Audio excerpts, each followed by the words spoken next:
Welcome to Penny for Your Shots, Conversations and Cocktails with Brilliant Women, the podcast where we uncork the stories and insights of exceptional female leaders from all walks of life.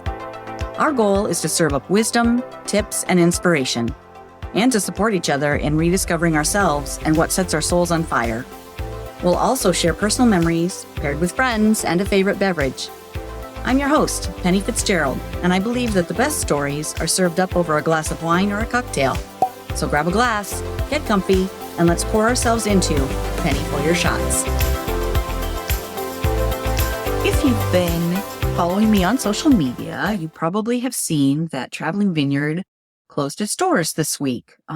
Last Monday, exactly 1 week before Christmas, we had a Zoom for everyone, our entire tribe, our entire field, and we're told that the company is ceasing direct sales operations. So it was quite a shock to everyone, including myself. I've been a top leader with the company for many years now, been a wine guide with Traveling Vineyard in one form or another for 17 and a half years. So it was a long time of sharing a really fun event, amazing wine, meeting great friends, and building a team of, oh my God, absolutely brilliant women, and some guys too.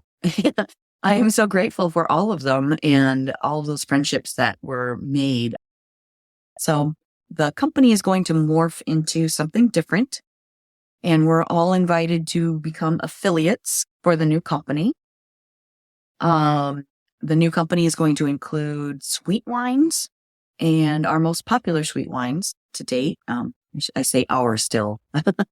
I'm going through a process, y'all. So it's going to take me a while to not think of Traveling Vineyard as ours in that it's gone. So yeah, I'm grieving, right? It's been a long time. I've loved every minute of it. Well, almost every minute of it.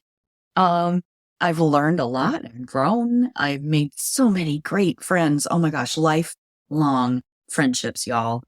And I'm so grateful for that. And I want everybody to know I'm not a victim. This is not to feel sorry for me, or I don't want to be seen as that. And it kind of makes me cringe a little bit, but mostly I'm grateful. I'm grateful. I'm feeling all the feels, and I'm going to go through some things. I'm going to grieve for sure. Currently kind of in the pissed off stage, so bear with me a little bit on that. I promise I'll be back to positive Penny very soon. And I still am positive. I'm mainly grateful. I'm also very hopeful and kind of excited about the future, because now I have time to focus more on this podcast. You have time to develop collaborations and partnerships and look at what's next and think bigger. I think I was thinking, of course I was thinking about Traveling Vineyard and how am I going to incorporate my wine with my podcast? How am I going to offer wine tastings? And now I have more options for wine tastings, more wine, more ways to share it with people, more collaborations with brilliant women from across different industries. So super excited about the future. Not sure exactly what it's going to look like yet, but it's very exciting really to think about it. So in the meantime, the grieving process. Yeah, I'm super sad too for my team. I've got a team of amazing leaders and wine guides that, oh my gosh, loved their jobs. Some had, earned the incentive trip, and that's gone.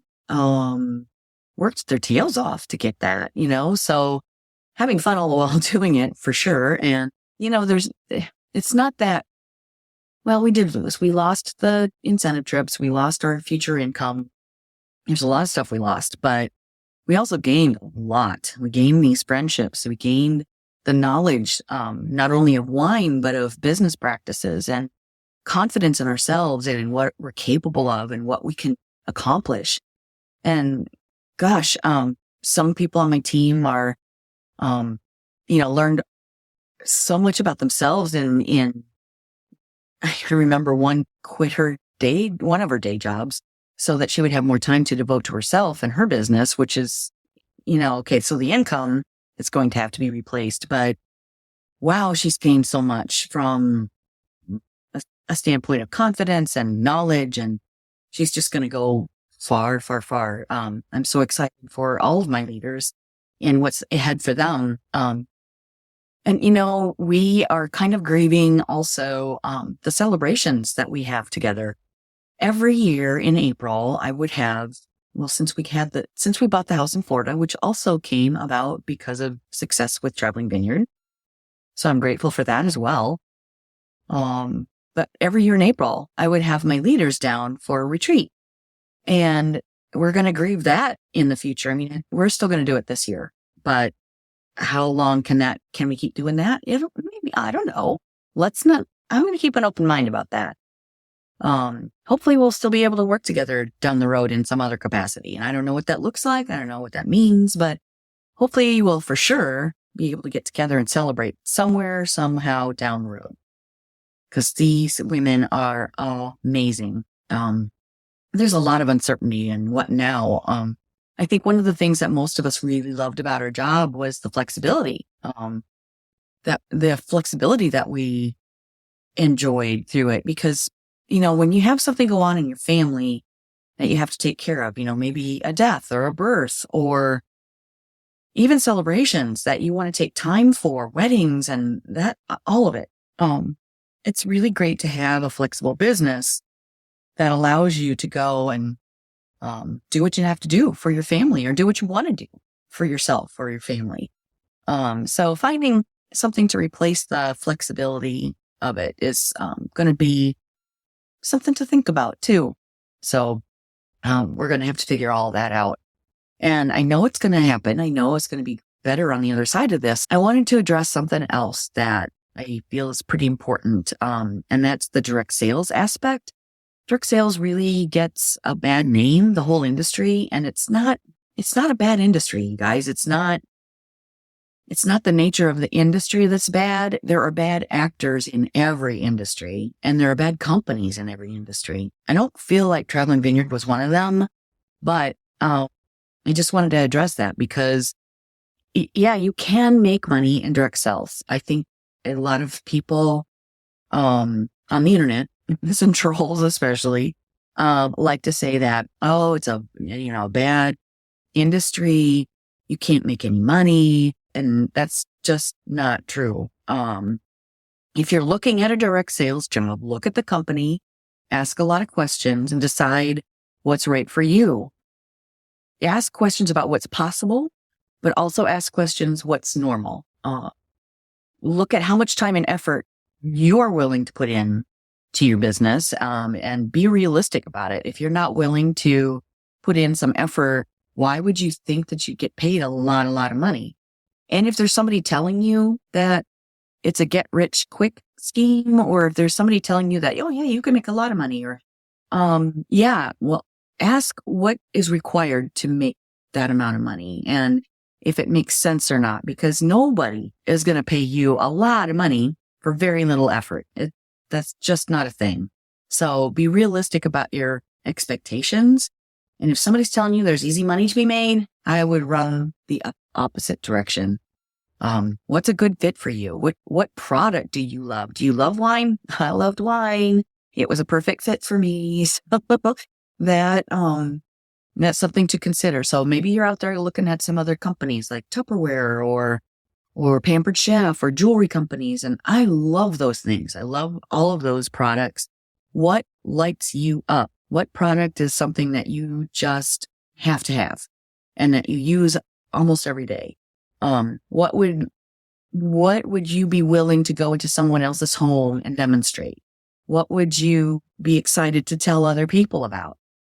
Another thing to consider, is it consumable? Is it something that people want or need? Is it something that they're going to keep on their shelf forever? Like, I think about Pampered Chef, and their products are amazing. High quality, really usable, great kitchen items. But a lot of them are not consumable. So you would not necessarily need another pan or another another pot or spatula. I mean, yeah, you go through them, I guess. But, things like that. Consider what you're going to, how often people are going to use them and how many people you would need to show that product to. Do you believe in the company? Do you believe in your upline, the person that's talking to you? That brings up another thing too. Do you need an upline to be successful? No, you don't. I didn't have one. So you don't need one. If you do need somebody to tell you what to do or to tell you, everybody needs some encouragement and support and recognition and all that. That's all important. But you really don't need somebody else to garner or to gauge your success. It's up to you in direct sales if you're going to be successful or not. It's really your business. You're independent. So look at that too. Is that something that you like to do? You like to be independent? Do you like to make your own hours? Are you self-directed? Do you have the drive and excitement, the enthusiasm? Really, it's the enthusiasm that's more than anything. You can learn everything else. So if you're looking at direct sales, look at all those things and be cautious. Just be asking the right questions. Don't be afraid of it though, because direct sales is not a bad industry. It's just some people have given it a bad name. You'll run into those people who overpromise and underdeliver, and they're out there. So just kind of be cautious and ask questions. And, you're going to find some people whose hearts are in the right place, but make horrible decisions or misguided ones. I kind of feel like that's the boat I'm in right now, that there were some horrible decisions made and the communication, it has been not good. And, if you're in business with brilliant people, ask those people for help. Be honest with those people. Talk to them and ask for how are they feeling? What do they need? What would they recommend? And then take that information and advice and work together with them. I mean, there are some amazing leaders that I worked with that really came together and tried to come with solutions. And I don't feel like all of the solutions were explored. And yeah, I'm not privy to all the information, and no, it's not my company, but wow, I feel a lot of ownership over this because I built this tribe of my own people, my own team of hundreds of people that I really do feel some ownership here. So some lessons I learned, don't be a lone wolf. Don't make decisions on behalf of others. Ask for help and then take it. Take the advice. Communicate from your heart and not from your wallet. Don't put your head in the sand and look around and see what's happening. So be aware of what's happening. Talk to people. Make informed decisions, but make them with your leadership. And I loved my team. I loved my career. It was amazing. And I don't regret it for 1 second. Not 1 second. I love it. Love it, love it, love it. But it's over. So now I'm on to the next thing. And I'm not sure what that is yet. So I will figure it out. And I hope that some of my team members I hope all my team members are able to find that thing for them. And I hope that we all stay in contact with each other. It's just, we've grown together so much and have had so much fun together. And I am looking forward to more of that. So I'm not sure what form that's going to come in or how that's going to work, but I know it will. Friends are forever. So that's amazing. I'm not exactly sure all of the specifics yet. And I'm going to take a leap out in faith that opportunities are there and they're coming. So I know what I've seen some already. So working through all of that, and it'll be a process. And I so appreciate your support. I have heard from so many of you and have had so much love thrown this direction. And I'm so grateful for all of that. I really feel it, and it lifts me up. It gives me strength and confidence. And I feel very good about the future. I'm apprehensive. I'm anxious. I'm curious. What am I? Mostly curious, pretty excited too. even excited. So it's going to be fine. It's going to be a process, but it'll be better than before for sure. What else do I love? I love supporting people, teaching, coaching, lifting people up, and I love wine and cocktails. So you know that whatever I do is going to involve all of that. It's going to include sharing a great time. It's going to include making memories, and especially over sips, tasty sips. That's my jam. So I will be working with some brilliant women, collaborating, looking for opportunities, supporting others, and making a fabulous time of it all. I'm super excited for the future. I'm uncertain how it's going to happen, but I believe in myself and in my abilities. I believe in my circle of friends. I believe in my support system. My husband has been amazing through this. He's very supportive. And, I don't know what this means for the immediate future, but I know down the road it's going to be even bigger and brighter and more beautiful. It's going to be amazing down the road. So getting there is going to be an adventure, I'm sure. It always is, but it always ends up better than before. So I'm grateful, super grateful for you, for my team, for my customers, my hosts, my guests. Thank you for all your support throughout the years, for all the fun memories we've shared over wine. Oh my gosh. And I'm looking forward to more of those memories in the future over some cocktail, over something. We'll definitely say a toast down the road. I so appreciate you.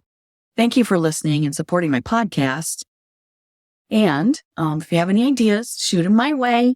I love to hear from you, and I can't wait to say a toast to what's next. Cheers.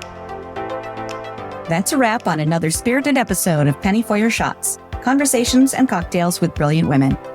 I hope you've enjoyed the intoxicating blend of wisdom, wit, and wonder that these incredible women bring to the table. Check out the show notes for links to resources referenced in today's episode. And remember to subscribe and raise a glass with me every Thirsty Thursday as we continue to serve up inspiration, celebrate resilience, and reignite the passions that set our souls on fire.